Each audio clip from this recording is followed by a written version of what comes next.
Olá, meus alunos e minhas alunas, eu sou a professora Roberta Vânia e nós vamos trabalhar o conteúdo propagação e equilíbrio térmico, conteúdo referente ao capítulo 9 do livro de vocês. Então vocês podem estar pegando o livro, fazendo uma leitura, se aprofundar no conteúdo para facilitar na hora de vocês resolver a atividade de vocês. Vejam o vídeo até o final, façam suas anotações, tire suas dúvidas que eu estarei à disposição para ajudar cada um de vocês. Formas de propagação do calor. O que é o calor? O calor é a energia térmica que passa de um corpo de maior temperatura para o outro de menor temperatura. Ou seja, é uma energia que está sempre em trânsito, se movimentando, tá? Vai estar sempre em trânsito, em movimento. A propagação do calor ela ocorre de três processos, por um processo de condução, conversão e irradiação. A gente vai estar vendo posteriormente cada um deles. Então, todos os corpos que são constituídos por partículas que estão sempre em movimento, esse movimento é denominado a energia interna do corpo. E só lembrando mais uma vez, o calor é o que? Vai ser essa energia térmica que vai passar de um corpo de maior temperatura para um outro corpo de menor temperatura. É uma energia em trânsito, em movimento. Condução. O que é a condução? Ela ocorre entre dois corpos sólidos com temperaturas diferentes, que são colocados em contato. Olha aí, movimento de condução. O que seria? A transmissão térmica de uma partícula para outra, entre dois corpos sólidos. Olha só. Dois corpos sólidos diferentes, a mão, o calor, vai ocorrer o processo de condução. Dois corpos sólidos, a frigideira, o cabo e uma mão pegando. Então, esse processo de condução ele vai ocorrer, essa energia térmica que vai passar de uma partícula para outra, entre esses dois corpos sólidos. Já o processo de convecção ele vai ocorrer em corpos que sejam fluidos, como a água e o ar.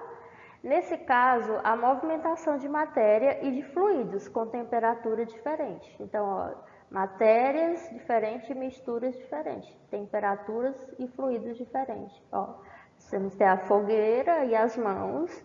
Então, aqui acontece o processo de conversão. Corrente de conversão, uma água esquentando também vai ter uma corrente de conversão. Então essa conversão ela vai acontecer por uma irradiação, uma propagação do calor. E esse processo de irradiação, o que seria? É a única forma de calor que se propaga sem necessidade de um meio físico. É como a luz e o calor do Sol chegam ao planeta Terra passando pelo vácuo do espaço. Então, dentre desses três processos de propagação do calor, a irradiação é o único processo que não vai necessitar de um corpo físico para ser transmitido. O exemplo é o Sol. Então, essa irradiação ela é transmissão por meio de raios infravermelhos. Os três processos são condução, convecção e irradiação. E somente a irradiação ocorre no vácuo. Somente a irradiação ocorre no vácuo. E é desta maneira que essa energia chega até a Terra. Por exemplo, mais uma vez aqui, ó, mostrando os raios infravermelhos trazidos pelo Sol, que é o processo de irradiação. Aqui eu trouxe para vocês alguns exemplos de situações do cotidiano em que ocorre essa transmissão do calor, condensação, por convecção. Um exemplo que eu posso perguntar para vocês é o seguinte: vocês acham que é mais fácil segurar uma panela quente, olha só, uma panela quente, com um cabo de madeira ou com um cabo de metal? Vamos pensar um pouquinho, né? Obviamente que vai ser mais fácil segurar uma panela quente com um cabo de madeira, visto que o cabo de metal ele é um bom condutor de eletricidade. E o cabo de madeira ele já vai funcionar como um isolante térmico. Equilíbrio térmico. O que seria o equilíbrio térmico? Ele ocorre quando os corpos de diferentes temperaturas trocam calor, até que estejam em uma mesma temperatura. O equilíbrio térmico ele é o estado onde a temperatura de dois ou mais corpos são iguais. Assim, quando o corpo está em equilíbrio térmico, em relação a outros, cessam os fluxos de troca de calor entre eles. Exemplo, quando uma xícara de café é deixada em certo tempo sobre uma mesa, ela esfriará até entrar em equilíbrio térmico com o ambiente em que está. É um exemplo de equilíbrio térmico, que vai ocorrer entre corpos diferentes e que essas temperaturas vão trocar esse calor.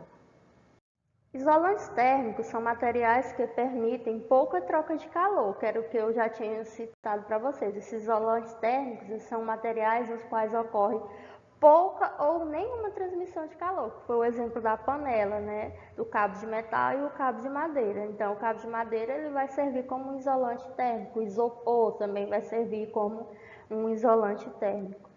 O que seria um condutor térmico? Esse condutor térmico eles são materiais que permitem muita troca de calor. Os condutores térmicos são materiais no quais o processo de condução do calor ele é mais acentuado. Exemplo, os metais, uma panela de metal no fogo. Esses materiais eles permitem bastante troca de calor. São exemplos do nosso cotidiano. Mais uma vez falando sobre o Sol, essa energia do Sol que viaja no vácuo, ela aquece o nosso planeta e ela é transmitida por uma irradiação térmica, tá bom? Mais uma vez lembrando, ela vai passar por essas ondas eletromagnéticas e ela viaja no vácuo e vai chegar como uma forma de irradiação térmica. Então essa foi a nossa aula de hoje. Qualquer dúvida, qualquer dificuldade, é só me chamar que estarei à disposição para ajudar vocês. Até a próxima aula.